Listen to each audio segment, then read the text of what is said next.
Sejam bem-vindos a mais um Mistérios da Mente. Hoje vamos falar sobre dismorfia corporal, um transtorno mental que pode ser grave e, em alguns casos, até confundido com vaidade excessiva.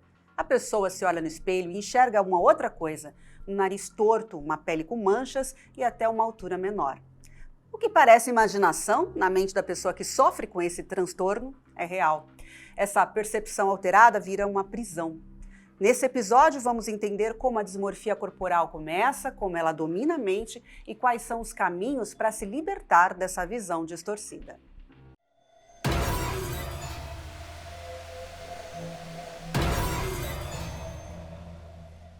O problema da dismorfia corporal, do transtorno dismórfico corporal, está nos olhos do paciente ou, de fato, existe algo no cérebro dele que está, de alguma forma, alterado. Na verdade, é sim uma questão do cérebro, tá? Então, nessa parte aqui, que é o lobo parietal, que é responsável aqui, pela dor, pelo tato, pela noção de espaço, e a parte do lobo occipital, a visão, ela também está, de alguma forma, alterada.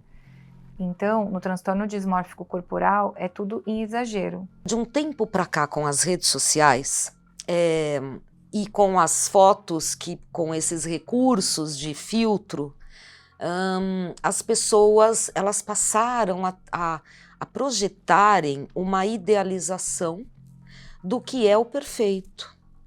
Então, quando eu vejo alguém com filtro, com uma vida perfeita, um corpo perfeito, uma pele, cabelo perfeitos, aquilo entra para mim como uma realidade, como se fosse uma verdade absoluta.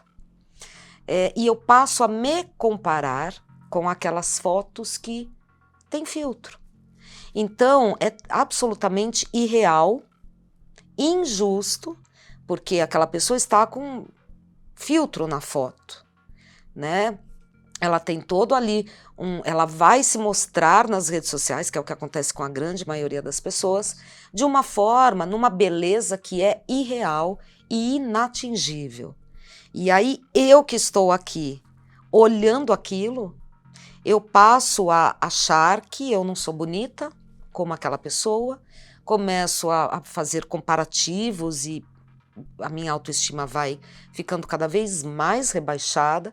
Então, nós estamos na era do irreal, numa beleza inatingível que o nosso cérebro interpreta que realmente é uma beleza. Por exemplo, se eu vou me arrumar, vim aqui hoje, então eu vou pensar no que eu vou, uma maquiagem que eu vou fazer, vou pensar na roupa que eu vou usar, no sapato, como eu vou fazer para chegar até aqui. Muito provavelmente uma pessoa com transtorno dismórfico corporal, ela vai também pensar nessas questões, mas de uma forma um pouco fragmentada. Então, assim, se ela tem um problema por conta dessa questão do lobo occipital, da visão, o que ela vai fazer? Ela vai olhar no espelho e vai falar, opa, acho que meu nariz não está do tamanho adequado para eu ir fazer, essa entrevista. Acho que, sei lá, o meu rosto do lado direito está um pouco mais inchado do que o esquerdo. E ela vai perguntar para as pessoas se está tudo bem. A pessoa, você está linda, você está maravilhosa. E ela vai dizer, não, tem alguma coisa errada com o meu rosto, então eu vou deixar de participar daquele compromisso que eu tinha agendado, porque para mim não é admissível que o meu nariz esteja desse tamanho, que a minha bochecha, então assim, eu vou ter que emagrecer. Então, o transtorno dismórfico corporal, ele está muito ligado também à questão de transtornos alimentares, Então, muito provavelmente, pessoas com anorexia, bulimia, elas, e outros transtornos alimentares vão estar nesse sentido. Então, elas vão olhar aquilo que ninguém está vendo. Elas realmente vão ser muito criteriosas e elas vão enxergar coisas que outras pessoas não enxergariam. Quando que isso é um problema? Quando a pessoa tem uma amplificação, ou seja, é como se ela se olhasse no espelho e entre ela e o reflexo do espelho houvesse uma lente de aumento. Então a visão dessa parte ou partes que a incomodam fica em zoom, né? É algo que é muito grande na percepção dela. Ela tá olhando lá, ela viu uma gordurinha aqui ou alguém falou alguma coisa, ela já vai achar que ela tá, né, nível, né, é o grau 3, né, de obesidade. E ela não está. Então, o que que acontece? É por isso que as pessoas que têm transtorno dismórfico corporal, muitas vezes, elas acabam não se alimentando, se é alguma questão, né, com a questão do peso, se é uma questão de não gostar das características do rosto dela, vamos supor, ela vai querer fazer preenchimento com botox, vai querer fazer aquela harmonização facial, ela vai tentar mudar para que ela olhe pro espelho e veja aquilo que ela de fato quer ver. Então, é algo tão intenso que ela de fato quer fazer mudanças, porque ao olhar para o espelho, aquilo vai causar ansiedade, vai causar repulsa, ela vai se achar a pessoa mais horrível do mundo. Tem um detalhe importantíssimo. Quanto mais eu pergunto, pior eu fico. E por que que isso acontece? Porque quando eu pergunto e um amigo fala, não tem nada de errado, isso é uma impressão sua, você está bem, eu vou ter um alívio da minha ansiedade imediata, mas ela tem um tempo para existir. Esse alívio tem um tempo para acontecer. Quando esse alívio, esse período de alívio, ele cessa, vem de novo a preocupação. Só que a preocupação ela vem maior do que antes. São esses pequenos detalhes que, para nós que não temos, né, não temos o transtorno dismórfico corporal, que está dentro aí do transtorno obsessivo compulsivo, então tem que ter a perfeição, tem que ser daquele jeito, não pode mudar, é um ritual, acaba se tornando um ritual, é muito sofrível para eles e para gente que não tem isso, né, para pessoas que não têm o transtorno dismórfico corporal, a gente acha que, poxa, por que você está fazendo isso? Por que você está se mutilando? Por que você está mudando? Nossa, você está tão bonita assim. Mas assim, é algo que eles não conseguem explicar. É como se de fato eles vissem tudo fragmentado, eles não vissem o todo. Eu vou me olhar no espelho, eu vou ver como um todo. Nossa, eu tô muito bonita hoje. A pessoa ela vai olhar só um detalhe, ela tá perfeita porque nasceu, sei lá, uma espinha aqui, eu tô com uma verruga enorme e aquilo é como se colocasse uma lupa e aquilo que é mínimo para eles é enorme, é muita coisa. Então, eu ser vaidosa não é um transtorno. Eu ter algum grau de insegurança não é um transtorno. Mas se a minha insegurança, por exemplo, ela for intensa o suficiente para impactar alguma área da minha vida, aí a gente já fica de orelha em pé. Eu já tive pacientes com transtorno dismórfico corporal que olhava no espelho e achava que, assim, eu tenho muitos pelos, então eu sou nojento. Então, tirava os pelos e aí nascia, só que o fato de passar a gilete ou fazer a laser, quando crescia de novo, ele tinha nojo, tinha repulsa por aquilo.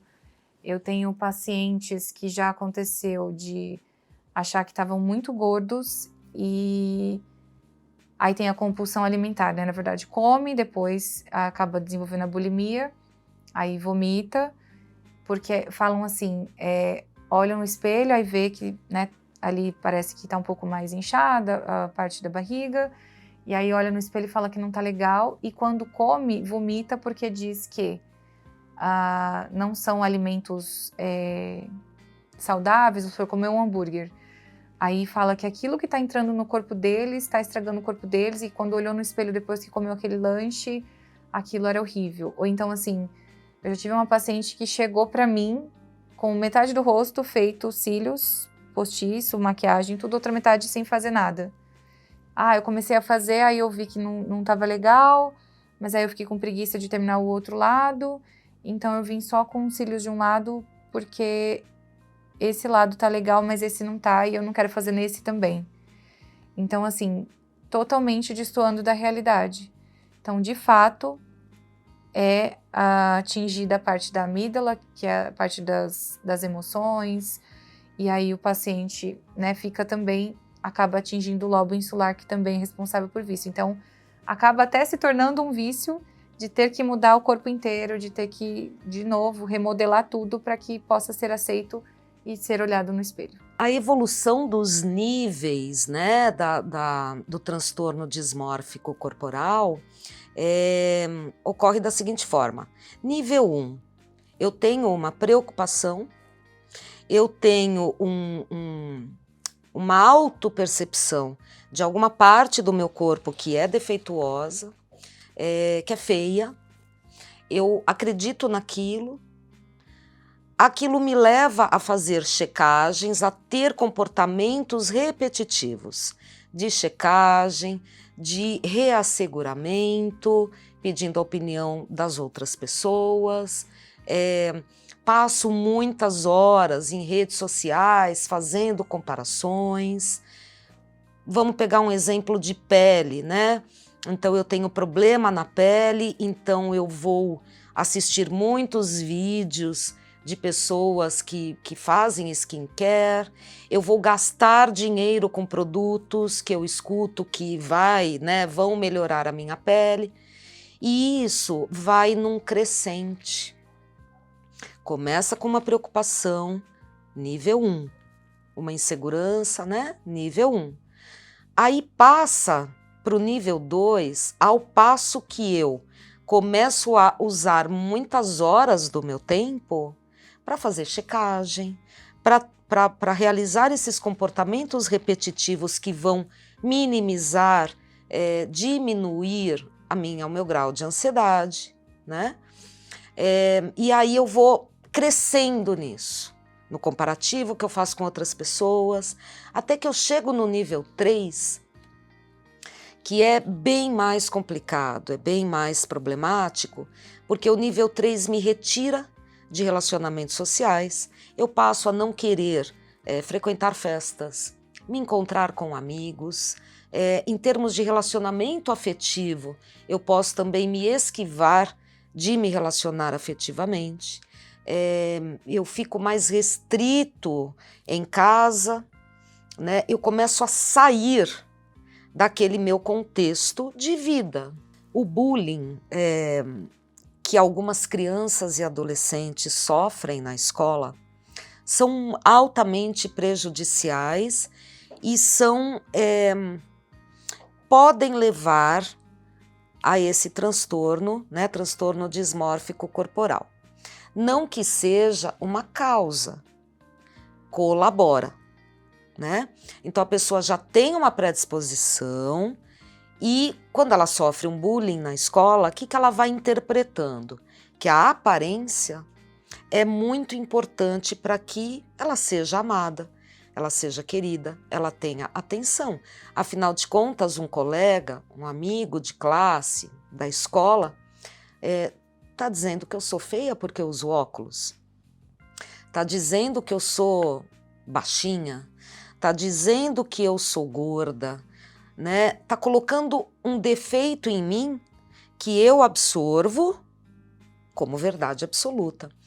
E cabe lembrar que criança e adolescente, o córtex pré-frontal ainda não está totalmente desenvolvido, né? Por isso que a gente fala que criança e adolescente, principalmente criança, é uma esponja, vai absorvendo tudo aquilo que escuta, tudo aquilo que vivencia. Então, aquilo entra para a criança e para o adolescente como algo extremamente prejudicial, emocionalmente falando.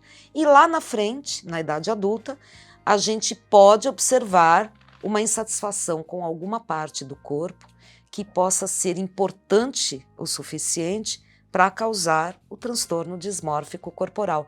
Embora cabe ressaltar que esse transtorno, ele geralmente, a prevalência dele, ou seja, quando ele ocorre, né, quando ele se instala, na grande maioria antes dos 18 anos.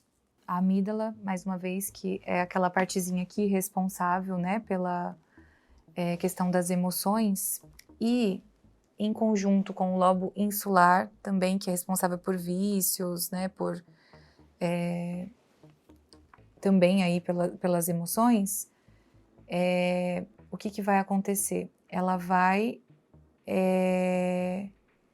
fazer com que a pessoa tenha algo parecido com uma sensação de medo, de repulsa, né? Então, ela vai olhar no espelho, ela não vai gostar daquilo que ela está vendo. Então, alguns pacientes sinalizam taquicardia, ansiedade. O cérebro das pessoas com transtorno dismórfico corporal não liberam tanta serotonina. E aí, por este motivo, é que eles acabam fazendo com que fique fragmentado as coisas. O nosso cérebro, né, tem o hemisfério direito e o esquerdo. O esquerdo, ele é mais analítico e o direito, ele é mais global. Por isso que o transtorno dismórfico corporal, ele funciona mais, é muito mais funcional o cérebro dele do lado esquerdo do que direito. E aí ele vê as coisas todas fragmentadas. Tanto o lobo occipital e parietal, eles são os responsáveis por a gente ter aí o transtorno dismórfico corporal, que na verdade tem alteração, né? Todos nós temos esses, mas se há uma alteração em um desses dois, quando sai na ressonância, que ou ele é diminuído, ou ele é aumentado de alguma forma, ele vai estar prejudicando essas duas regiões do cérebro, e aí, por esse motivo, é que a gente tem o transtorno dismórfico corporal. O transtorno dismórfico, ele não é toque, mas ele está dentro dos transtornos relacionados ao toque, tá? Ele é muito semelhante em algumas características ao toque, porém o conteúdo é diferente, tá? Então, só explicando brevemente, no toque existem os pensamentos obsessivos e comportamentos ritualísticos, né, compulsivos, com o objetivo de aplacar, diminuir ou até retirar a ansiedade causada por esses pensamentos obsessivos. Mas é algo mais amplo, né? É ligado, nós temos uma lista de temas ligados ao toque. Já no transtorno dismórfico corporal, existem os pensamentos obsessivos, existem os comportamentos compulsivos e repetitivos, muitos atos mentais também, mas a preocupação, ela é fixa, é a respeito de uma parte do meu corpo que eu considero feia, desproporcional, que me gera problema. A psicoterapia, né, a questão da medicação, então pode entrar com medicações que ajudem aí a repor a serotonina que o paciente não está produzindo, que produz em menos quantidade que as pessoas que não têm o transtorno dismórfico corporal. A gente faz, através da neuroplasticidade cerebral, essas novas conexões e a gente reestrutura, a gente ressignifica. A gente vai ajudando o paciente por aproximação sucessiva a entender que, olha, o que você está vendo aqui? Vamos olhar aquela outra pessoa. Então, vai aproximando e ajudando a pessoa a entender aquilo, né? Que dá para reprogramar. Então, de novo, a questão de baseado em evidência, olha como está o rosto dessa pessoa, olha como está o rosto daquela, olha no espelho, olha na balança. A gente tem evidência, a gente tem parte psicométrica para mostrar para a pessoa, ó, você está pesando tanto. Se você olhar no espelho, uma pessoa que está assim, ela vai automaticamente regulando todas essas questões. A terapia cognitivo-comportamental é uma abordagem da psicologia, né? Uma psicoterapia baseada em evidências científicas e para o tratamento do transtorno dismórfico corporal é a mais indicada, cientificamente falando, né? Então, já existem aí uma série de pesquisas, uma série de dados que nos comprovam que ela é eficaz para o tratamento de transtorno dismórfico corporal. Como que a TCC trabalha? Ela trabalha por meio identificação de padrões de crenças que foram sendo construídos ao longo da vida, que levam a pensamentos distorcidos, disfuncionais, que consequentemente levam à forma como a pessoa vai sentir a vida que lhe cerca, ela mesma, as relações, como que ela vai interpretando a vida, como que ela vai se olhando. E tudo isso em conjunto leva a pessoa a um comportamento, né? E esse comportamento, muitas vezes, ele tem a função de confirmar uma crença disfuncional. Então, no tratamento, a gente vai identificando junto à pessoa essas distorções cognitivas, esses pensamentos disfuncionais que levam a emoções negativas e, consequentemente, a esses comportamentos ritualísticos, compulsivos, que têm o objetivo de diminuição da ansiedade e, sobretudo, a gente psicoeduca a pessoa para que ela entenda como que é todo esse processo que ocorre no transtorno. Existe algo que se chama reforço negativo. Quando eu emito um comportamento que ele me retira da ansiedade ou da angústia, eu estou reforçando negativamente. Por que negativo? Porque há uma subtração. Subtração do quê? Da ansiedade, da angústia. Então, por reforço negativo, eu vou aumentando este comportamento, eu vou agravando o quadro. Então, a prevenção de resposta é quando há um planejamento de que a pessoa não vai se comportar como ela costuma se comportar para aplacar a ansiedade. Então, se o comportamento da pessoa é perguntar para a amiga o que a amiga acha da sua própria aparência, né, da aparência, então a gente retira esse comportamento, a gente planeja que naquele dia a pessoa vai ter a vontade, ela vai ter aquele ímpeto, né, aquela compulsão de perguntar sobre a própria aparência para uma amiga, mas conscientemente ela não vai perguntar porque ela sabe que é uma técnica, um exercício proposto pela terapia dela. A gente solicita, orienta, primeiro psicoeduca, para a pessoa entender o que está acontecendo com ela e o quanto ela está distorcendo a autopercepção, né? Então, primeiro ela vai entender como que ela está funcionando e depois, sim, nós vamos orientar que ela não consuma conteúdos que possam agravar, podem trazer maior sofrimento para ela. Então, a orientação é que ela fique mais restrita, mais longe desses conteúdos. Eu vou dar um exemplo que vai ficar bem fácil de entender.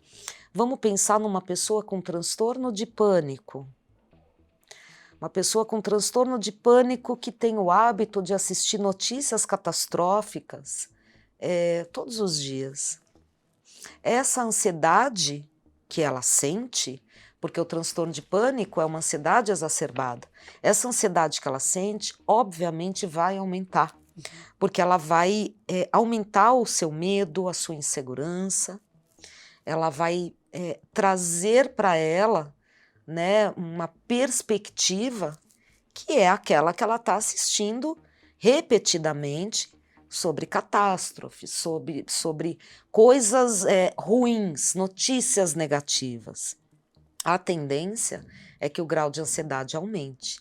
No transtorno dismórfico corporal, quando eu sinto que eu tenho algo no meu corpo que eu considero defeituoso, se eu ficar me comparando com outras pessoas que eu considero que não têm defeitos, automaticamente eu vou cada vez mais olhar para mim com esse defeito ainda maior, aumentado, em zoom, amplificado. Então, a orientação é que a pessoa não traga para ela gatilhos que vão piorar o seu quadro.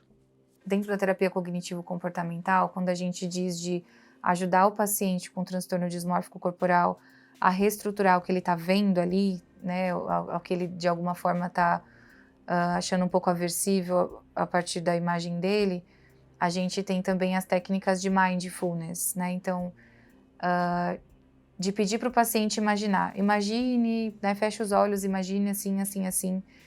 Através dessa técnica também de ajudar o paciente a refletir sobre, imaginar, ele também vai conseguindo entender, né, o que nele está incomodando e que ele pode imaginar para mudar, né? E a gente faz o contrário. Imagine que você não precisa mudar tudo isso que você está pedindo, né? Porque a gente vai entendendo as intenções, a gente vai entendendo o que está dolorido ali para ele, o que de alguma forma mexe com a autoestima, e aí a gente descobre a partir disso até traumas, né? Então, você desenvolveu o transtorno dismórfico corporal porque não é só uma questão realmente do cérebro, mas é uma questão social. Alguém disse, vamos supor que você estava com uma gordurinha a mais, ou então, nossa, você sempre sofre bullying, na escola falavam que o meu nariz era enorme.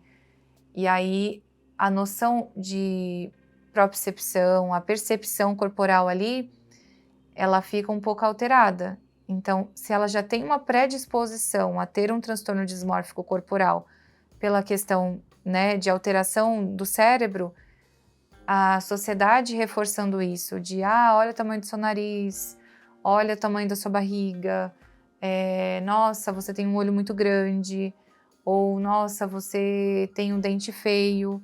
Isso tudo vai fazendo com que a pessoa vá se traumatizando e não vá, né, liberando emoções positivas, né, na amígdala que eu tinha dito para vocês. E aí, o que acontece? Provavelmente, ela vai, de fato, distorcer tudo que ela está vendo. Tudo que ela acha que poderia ter sido bom, ela vai olhar e vai falar, não é o cabelo que eu quero, não é o rosto que eu quero, não é o nariz que eu quero. E aí vai ter realmente uma distorção daquilo que ela tinha de saudável e agora ela adoeceu. Nesses 17 anos que eu atuo na área da psicologia, eu posso dizer que 80% das pessoas que não gostam de tirar foto, que se atrasam para chegar em algum compromisso, elas têm algum transtorno alimentar e muito provavelmente dismórfico corporal também. Porque elas não conseguem escolher a roupa adequada porque tudo elas vão achar que tá feio. Elas não conseguem estar ali muito tempo porque sabe que vai chegar o momento da foto, elas não querem tirar foto e elas também não querem dizer que não querem tirar foto para não ser taxadas de chata.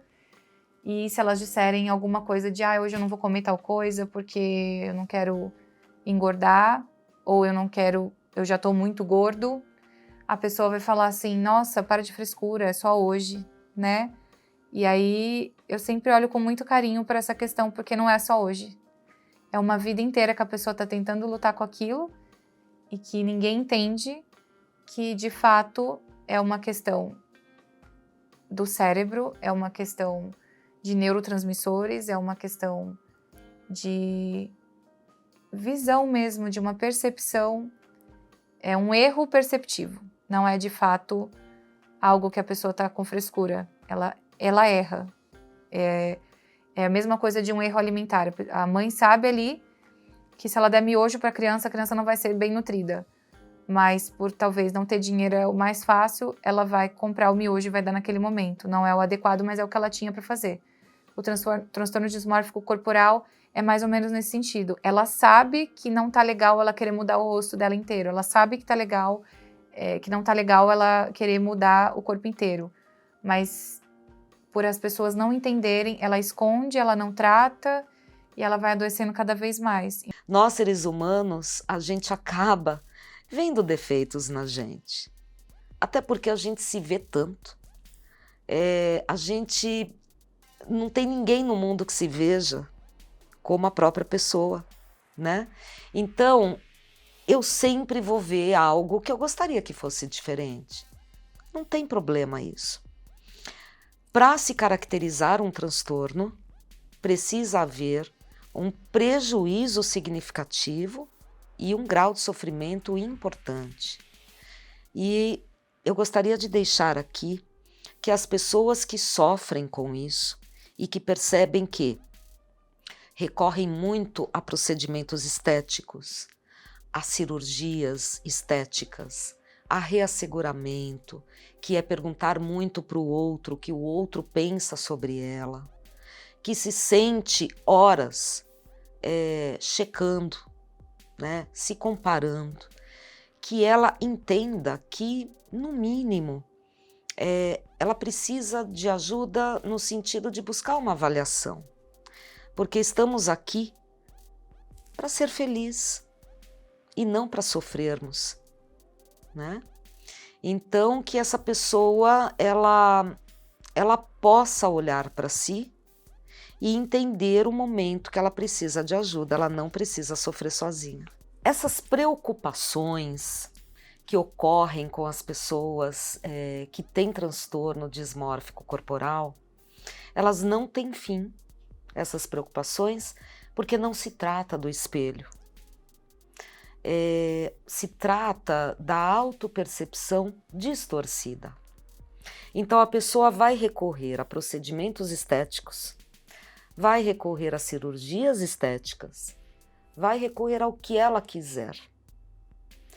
Mas isso vai ser uma solução com prazo para acabar. Mudança no estilo de vida, uma busca por profissionais capacitados, tudo isso tem auxiliado milhares de pessoas a encontrar um caminho para aceitar a autoimagem de uma maneira mais leve e tranquila, sem fórmulas milagrosas, mas encarando a situação e mantendo o tratamento. Agradecemos nossos especialistas, a doutora Caroline Veneziani, que é neuropsicóloga, e a psicóloga Paula Menezes. Se tiver alguma sugestão de tema, deixa aqui nos comentários. Estamos sempre tentando ajudar a desvendar os mistérios da mente.